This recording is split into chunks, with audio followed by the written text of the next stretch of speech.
14, and Genesis leads us up to Exodus, and we see that God is hearing the cries of the people. They've been slaves for over 400 years. He sends Moses and Aaron to go and to call the people out. We have the 10 plagues. Each of those plagues is God dealing with one of the false beliefs of the Egyptians. And then now we're getting towards the end. What happens? Every single time Pharaoh says, okay, you can leave. Then what happens? Yes, he recants. He goes back against his own. So we've seen a theme. What does Egypt represent? Sin, right? What does Pharaoh represent? Hell. And so we're seeing these pictures of much bigger things. So, all right, with that, Gina, if you read verses 1 through 4. Then the Lord said to Moses, tell the Israelites to turn back and camp in front of Pi-hahiroth, between Migdol and the sea, in front of Baal-Zephon, who shall camp opposite it by the sea. Pharaoh will say of the Israelites, they are wandering aimlessly in the land. The wilderness has closed in on them. I will harden Pharaoh's heart, and he will pursue them, so that I will gain glory for myself over Pharaoh and all his army. And the Egyptians shall know that I am the Lord, and they did so. All right, so what sticks out to you about these first 4 verses? Amazing. God talks to Moses. Well, that's a good one. Yeah. Tells him his plan. He lets him even know what Pharaoh's thinking is going to be. So what is Pharaoh's thinking? What does he think is what does he tell us? Well, he's saying that if you move over here, he's going to think that you guys are lost and don't know where you're going, so that'll, he thinks he's got the advantage. Yeah, so if he releases them, they're going to be confused. They're not going to survive. They don't know how to live outside of this, the slave livelihood, which later we find out they do kind of always look back in fond memories. It's interesting. I don't want to get too far off on this, but I did think it was interesting. I was listening to a pastor this week, and he was just talking about, when you get older and you go back to your childhood home or your childhood neighborhood, everything's smaller. It's not as grand or as it's not as wonderful a place as you thought, right? And then he was just talking about, and God made us to always seek after heaven. Like there's a certain sense within all of us that this isn't heaven, and we recognize that. And sometimes we romanticize our past thinking it was heavenly, and then we go back and look at it and say, it was good, but it wasn't what I remember it, right? It's not exactly the way I remember it. And he went in to say, like, everything is diminished in comparison to the truth of the heaven that God is really at, and where God is where heaven is. And so I just thought it was really interesting, that whole concept of, you look backwards, sometimes you think it was better than it was, and some people, they don't want to think about the past because it was so horrible. But for a lot of people, they go back, they're like, my high school's smaller, my elementary school's smaller. Why did I think this was such a big deal? And there's a certain level of, life is a reflection, or it's almost like an echoing from heaven, but it never will fully fill what heaven is. And so I thought that was. What's that saying? You can't go home again, or Yeah. something like that. Yeah. So it's the same kind of. George? Yeah, they were. They were tanks. Someone was up in Michigan, and I thought, well, I'm going to try to find an old cemetery where my grandparents were buried. It's in a little Methodist cemetery someplace. I started going, I said, I want to cross this bridge, and got that signal. There was no bridge. And I thought, well, it wasn't that far. Well, I kept going.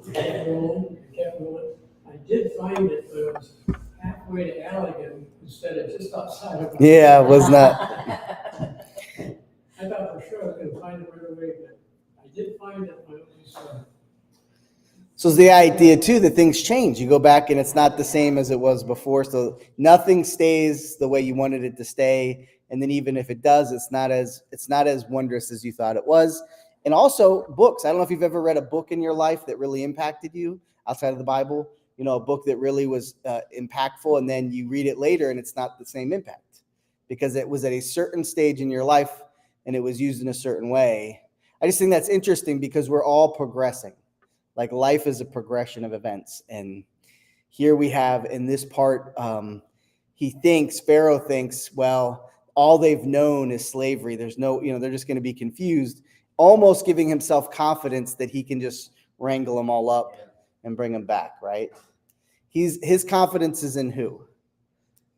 Himself. Yeah. Right? Even if it's unrealistic, even if 10 times in a row it's been disproven, maybe this 11th time will be, maybe this is it. This is lucky number 11. No, whatever. He's like, he still seems to want to do that. What else stuck out to you? What is God's plan? Like, let's take it back just a step and say, well, what is God doing this for? What is he telling Moses his reasoning for this? And what's the significance and importance of that? Why would he want to show him his power?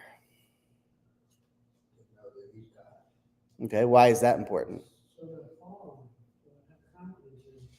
They'll have confidence in him. So, go ahead. Did you have something? Well, I was just thinking it was also to show Pharaoh, it's kind of a way to put him down. Your gods aren't anything. Of course, he's done that with all those plagues by using his gods. So up to this point, and exactly, the people, where do the people look for hope? Where do they look for stability? Where do they look for purpose in life?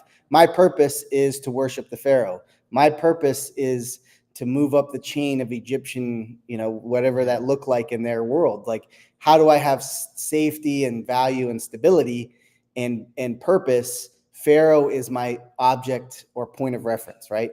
If I, what's the Egyptian dream? I want to live into that. God does this because he's actually being merciful and gracious. He's taking away what everyone has put as the object of their focus. He's saying, in comparison, you will no longer be able to say Pharaoh is the number one or Egypt is the number one. Now you have to see that I am number one. There is no other one above me.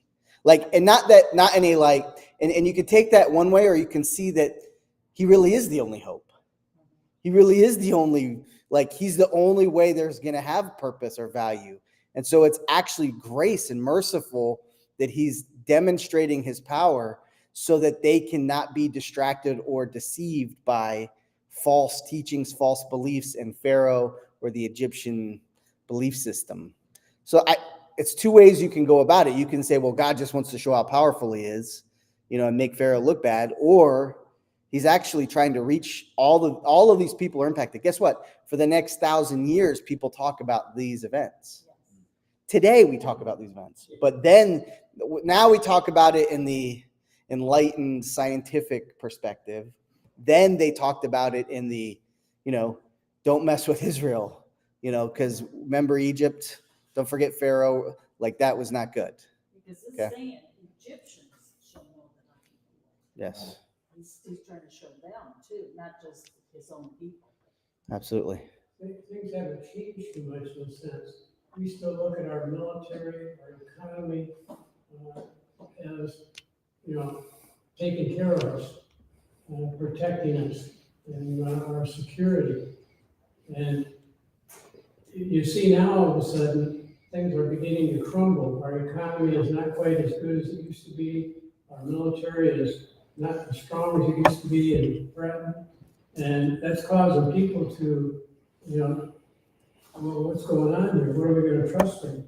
That might be the thing this country needs to do, is to go down. You brought that up last week, and then we said, hopefully not.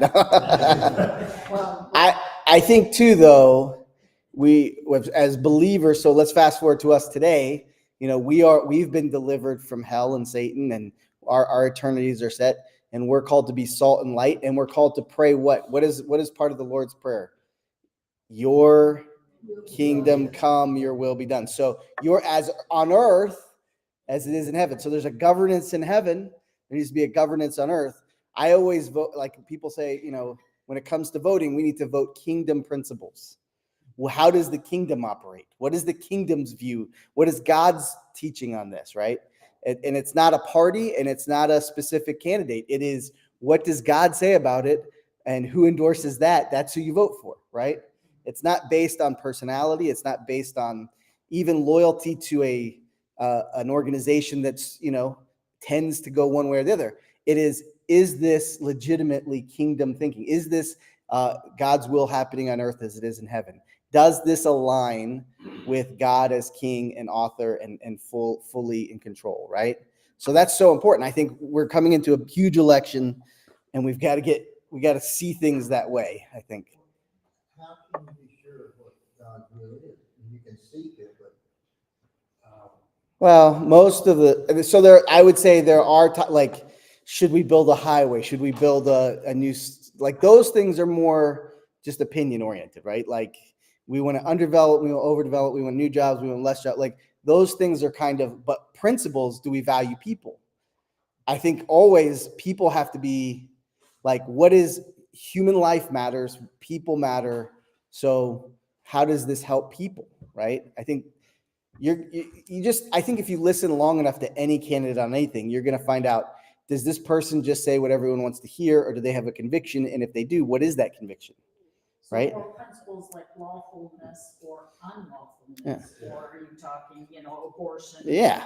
Or that So there's clearly defined kingdom principles. I'm saying that, yeah, when you get to maybe local elections and local, like who's running for mayor, it's not as easy, right? Because these decisions, maybe they're almost exactly the same on every topic or whatever.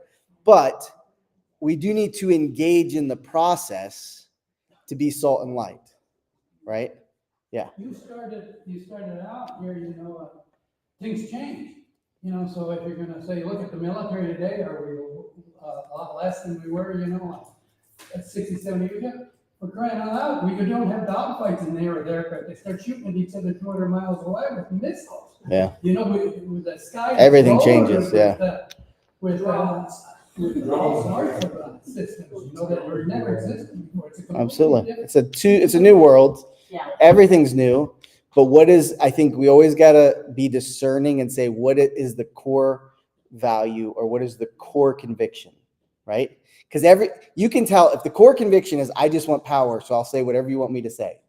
And I think there are people that run with Christian values that aren't necessarily Christians. They just know they'll get the Christian vote, so they say what the Christians want to hear.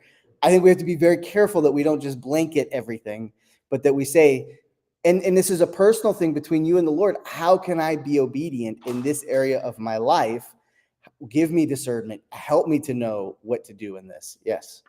How many have read the Republican or Democratic platform? I've read it. Yeah. I know what you're saying. The platform is supposed to be what the party's objectives and goals and what they stand for. And I'm sure that most voters have never read, have any idea what they at least say they stand for. Saying what you stand for and doing what you stand for. I think ultimately too, we just got to be careful that when we vote, we're not voting pragmatically, but we're voting biblically. Like Christ is the reason we do what we do, because if we're going to be Christ-centered, Bible-believing, Holy Spirit-led, that doesn't mean we stop doing that when we go into the ballot box. Like at some level, we have to always consider, what is the Spirit leading me to do, and what is the right action here. So, all right, let's continue on verses 5-9, Bill. And it was told the king of Egypt that the people fled, and the heart of Pharaoh and of his servants were turned against the people, and they said, why have we done this, that we have let Israel go from serving us? And he made ready his chariot and took his people with him. And he took 600 chosen chariots and all the chariots of Egypt and captains over every one of them. And the Lord hardened the heart of Pharaoh, king of Egypt, and he pursued after the children of Israel. And the children of Israel went out with a high hand. But the Egyptians pursued after them all the horses and chariots of Pharaoh and his horsemen and his army, and overtook them encamping by the sea beside, where that word is before, Bales. Yep. I don't know, I can't pronounce it. It's a Pi-ha-roth. Yep. Yep. Very good. I can. That's good. You did good. So they're actually both of those names that one means victory or liberty, the Pi-hi-roth, and then that strength or power. So It's but that's not necessarily as important as what stuck out to you here about this situation. Did anything stick out to you strange about this? Well, don't forget, they even gave him gold and everything. Yeah, And it's I like, know. what the world were we thinking? Yeah, but also they're probably still, I mean, we don't know how much time has elapsed. Sure. People are still mourning the death of their firstborn. Yes. They're still taking into account the firstborn of their animals died. Like when they say something like, why did we let this happen? I can give you 10 good reasons why you let this happen. Like, it's not that hard to understand why this happened. But what does that tell us about a hardened heart?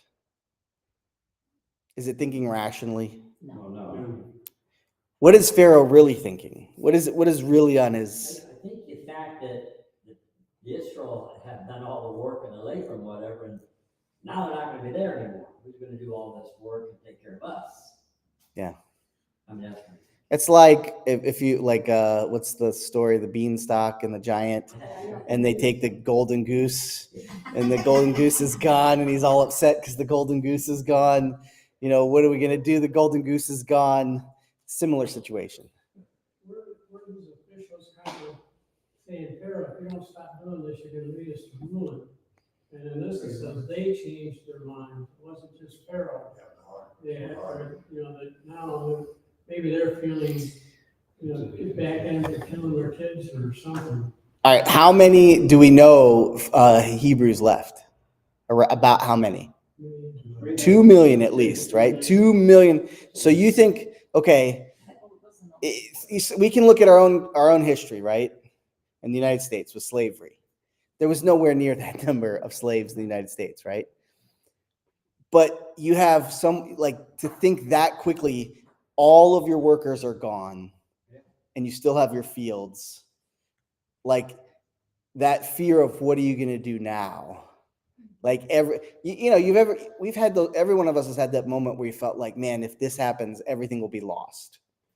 Life will be lost. Like this is the worst, like what's the worst thing that can happen? And then this was the worst thing possible. This was great workers that seemed like there wasn't a rebellion before this that we know of. And they were efficient and effective and God blessed them. And then they're gone. What are we going to do? Pharaoh had the same problem. He wasn't going to be able to continue putting the profits into his pockets. It's like the plantation owners weren't. They were going to have to start paying people. And do you think that he would have kept his position as Pharaoh with it if he would have just said, okay, I'm good with them being gone? The economic impact had to be huge. I think he had he was going to be, it was bad if it does, bad if it doesn't. Like there was no good outcome. So I think he was a desperate man, and desperate people do desperate things, and they're not thinking rationally. They're not remembering everything that just happened. They're just thinking, if I don't do this now, I'm done for, right? And if 2 million people left Florida right now, Yeah. business would be screaming. Absolutely. Whoa, wait a minute, what happened? So how do we spiritualize this, or how do we bring this into a relevant? Okay, we understand Pharaoh, we understand his situation. What is this? How is this aligning with us today? Well, Yeah.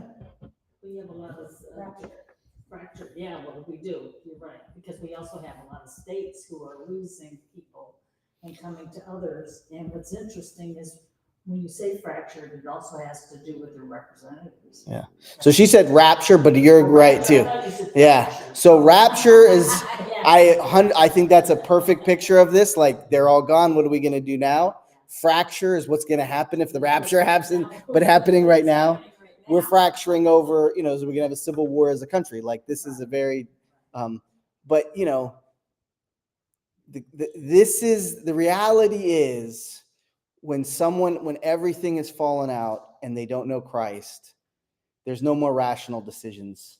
People make very irrational decisions if they have no basis for faith or hope. And this is why it's so important to share the gospel, because a lot of people come to Christ when the floor falls out and they realize, what am I doing? I have no, like, really, what are they doing? They're saying the hope is leaving us.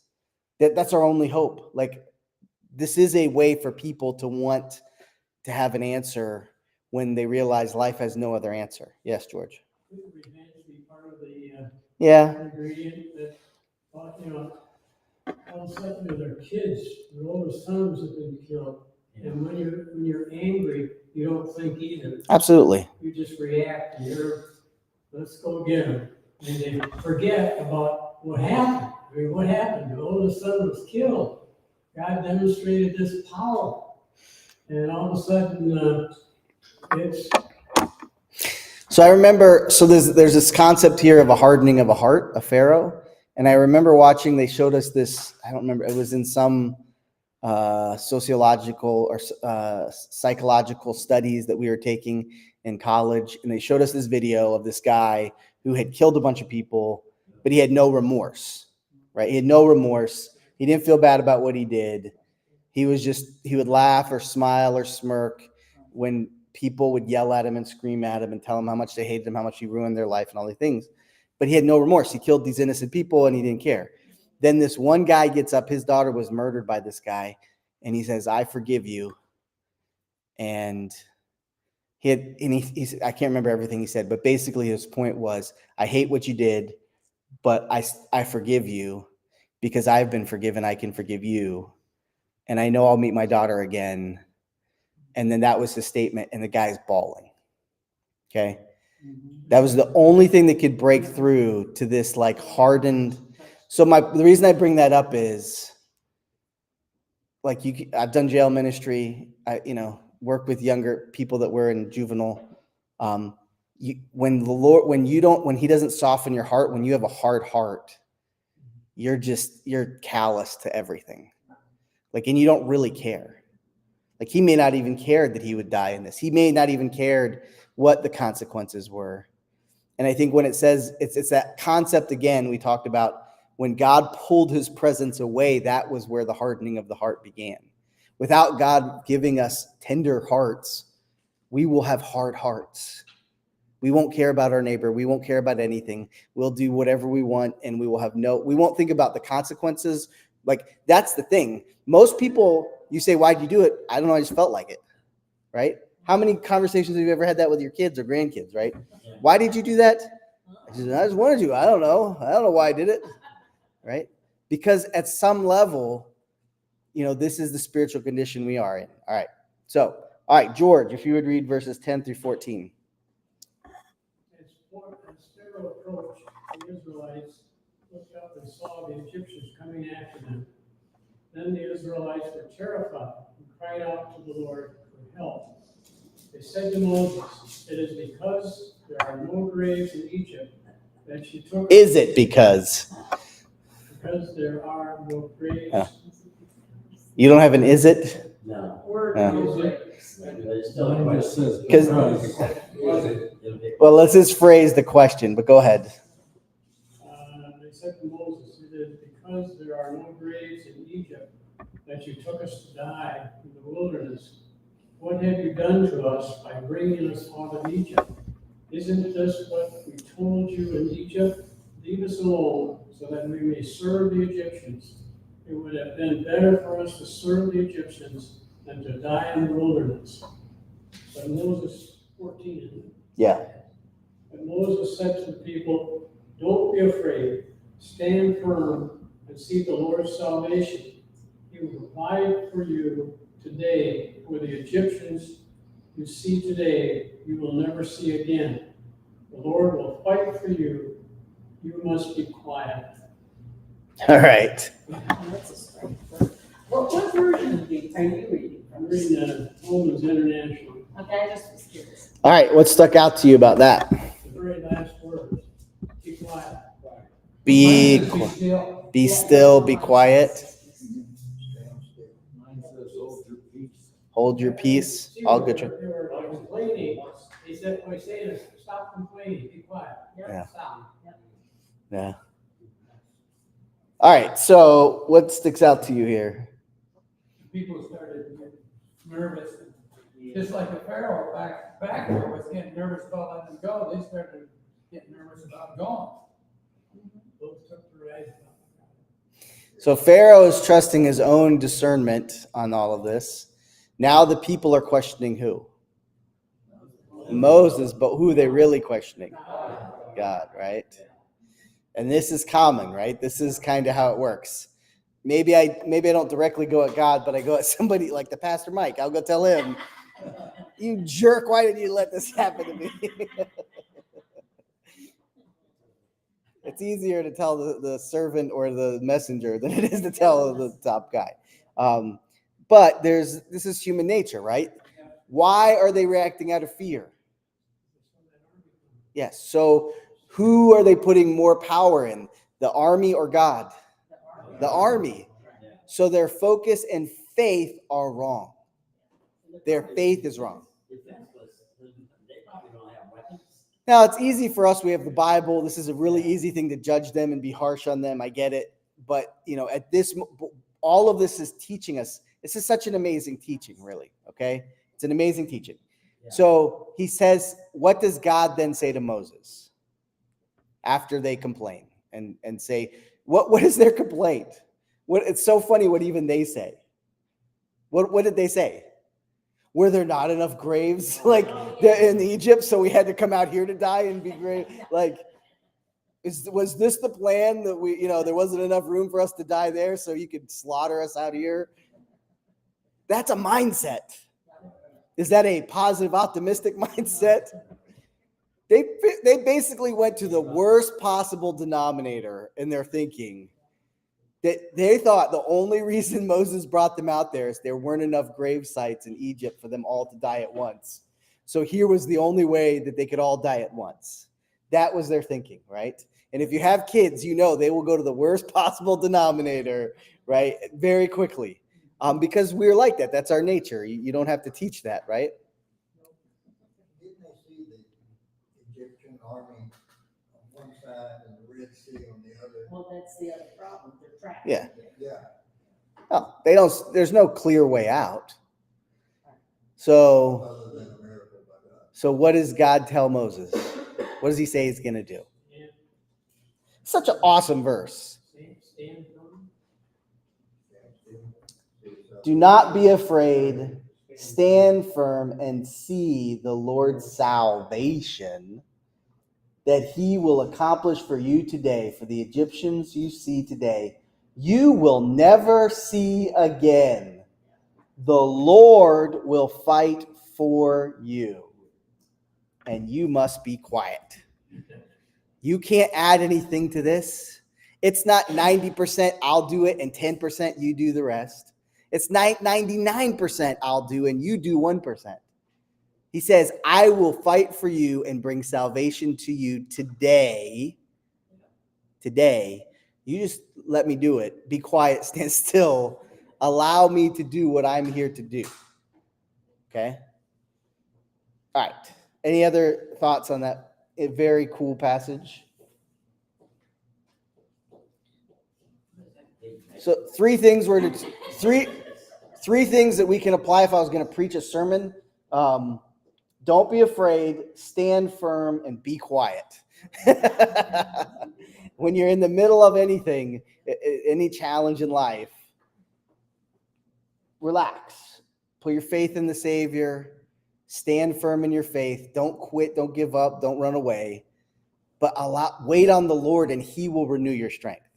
It's amazing how many times, you read the Bible and then you want to go change the whole world, and then you realize you can't change the world. So then you say, okay, I'll wait for you to tell me how you want me to change the world, and he's going to change the world with you, right? So waiting on the Lord is such an important part of our faith.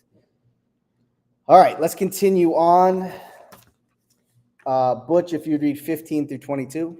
And the Lord said to Moses, why do you cry to me?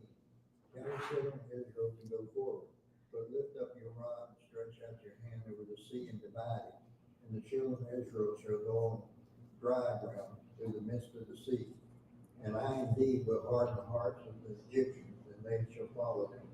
So I will gain honor over Pharaoh and over his army, his chariots, and his horsemen. Then the Egyptians shall know that I am the Lord, when I gain honor for myself over Pharaoh, his chariots, and his horsemen.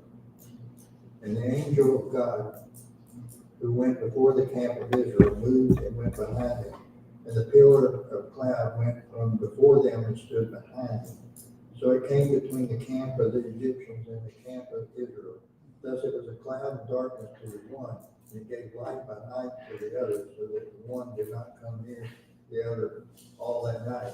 Then Moses stretched out his hand over the sea, and the Lord caused the sea to go back by a strong east wind all that night, and made the sea into dry land, and the waters were divided.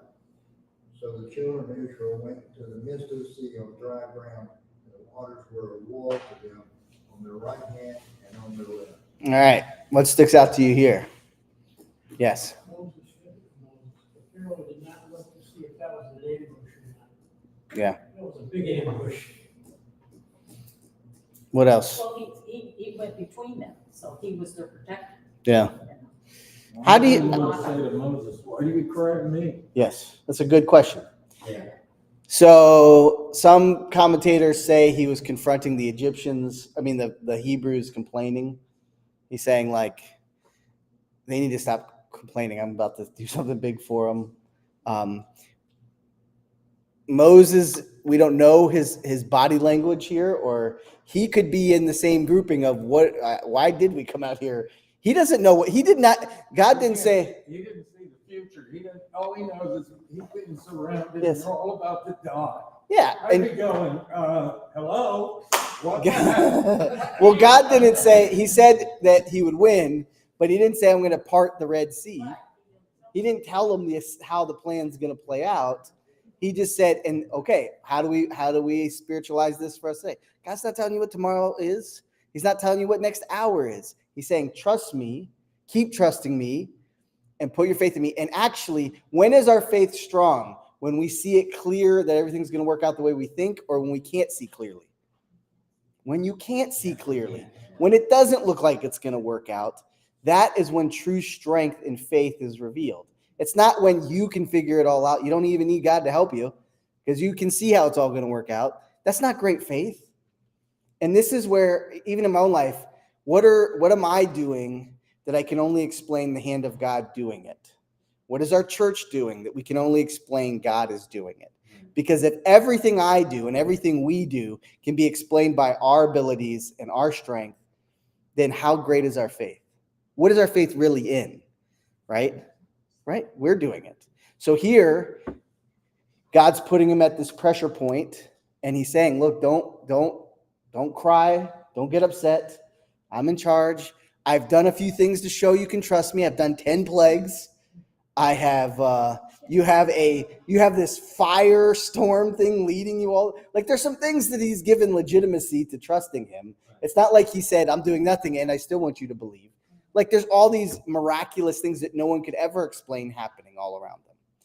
So he gets and he tells Moses to do what? Hold out your staff, right? And the water divides. Now, just really quickly, our scientific minds, people want to say, that this was a part of the Red Sea that was really low and they just walked right across. And the answer to that, well, then it was the greatest miracle ever because then God drowned all the Egyptians in 5 inches of water. So, yes. I actually have been there twice, and I think it actually happened. Yeah. And first off, looking back on it, there was no Suez Canal, which dried out everything else. Yeah, the Suez Canal is part of the, It was called, near as they could tell, it was the Sea of Reeds area. Sea of Reeds, which yep. is in the Bitter Lake area, and it was really swampy and everything. So Yeah. you can see why the Israelites were getting scared. Oh, absolutely. They had all the swamp and everything out in front of the bad guys were behind them. So you bring up a great point. You said it's swampy. What is the unique feature that we're told about the ground? It's dry. So not only does he split the Red Sea, the ground is dry. Yeah. Right? What is this? Is there any significance there? Where else do we see this type of thing happening? Where else in Scripture? Genesis. Earlier. Oh, when he parted the dry land and. Okay, in creation. So very interesting. What is water a symbol in the Bible of? Judgment. Noah. Remember Noah? And then actually, if you go back to Genesis 1 and 2, it says that the Spirit of the Lord hovered over the what? and it uses a Hebrew word, aboso, tofu aboso, which means that there was a chaotic, from chaos to order, right?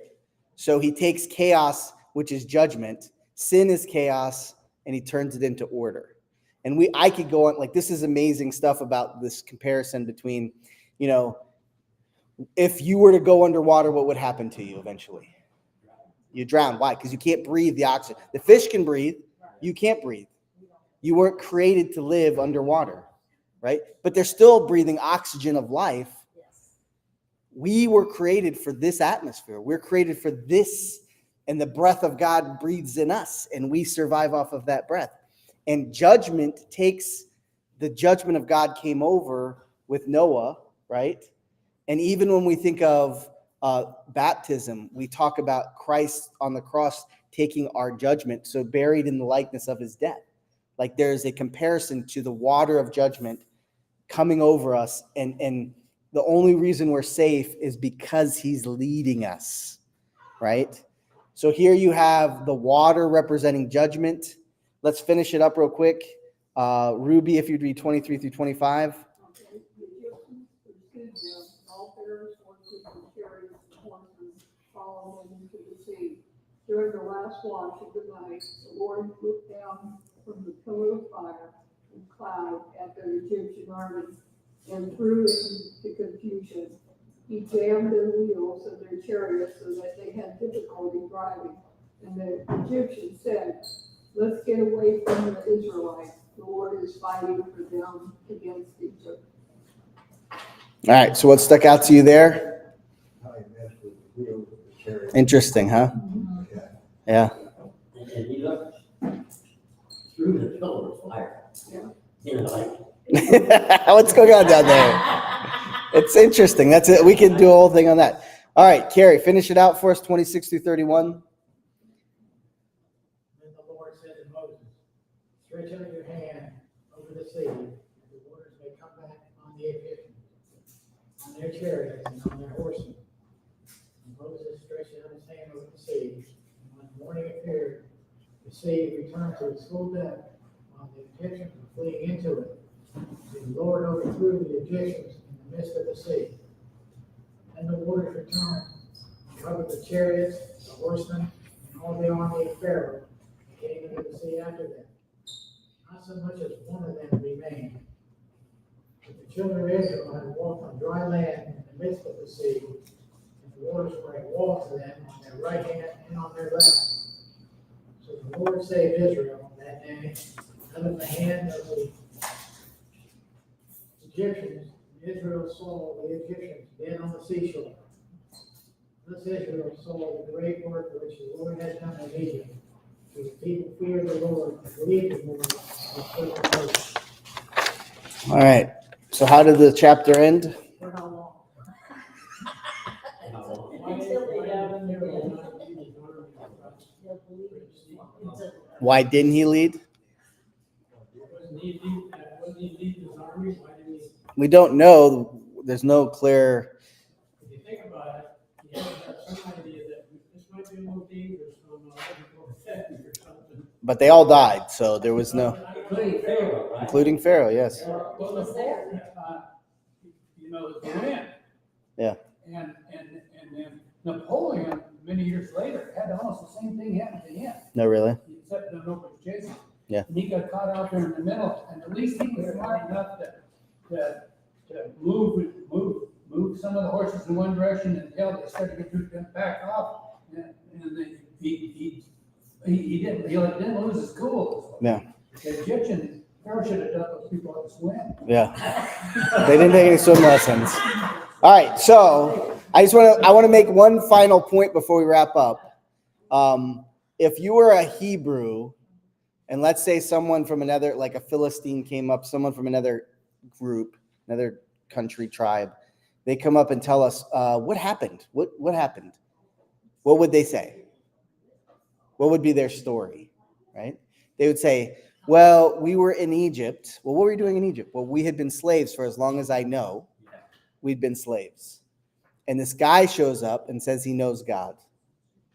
And then all of a sudden, a lot of crazy stuff starts happening that no one can explain.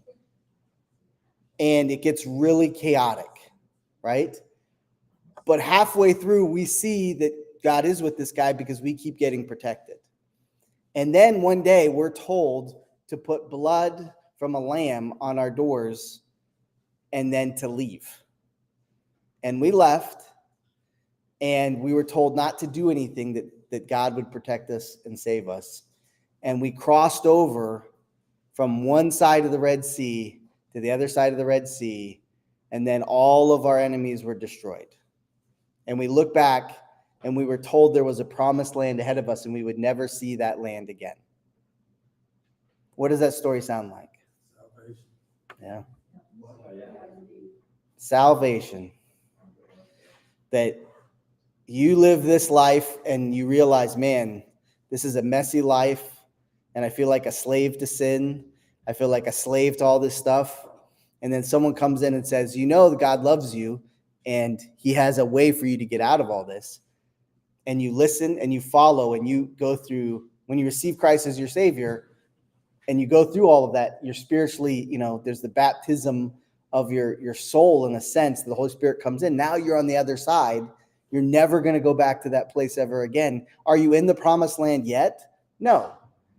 But you've been delivered from Egypt. You've been delivered from the Pharaoh. You never have to worry about the Pharaoh or Egypt again. Now you have a journey ahead of you to the promised land, right? So I think that's pretty interesting.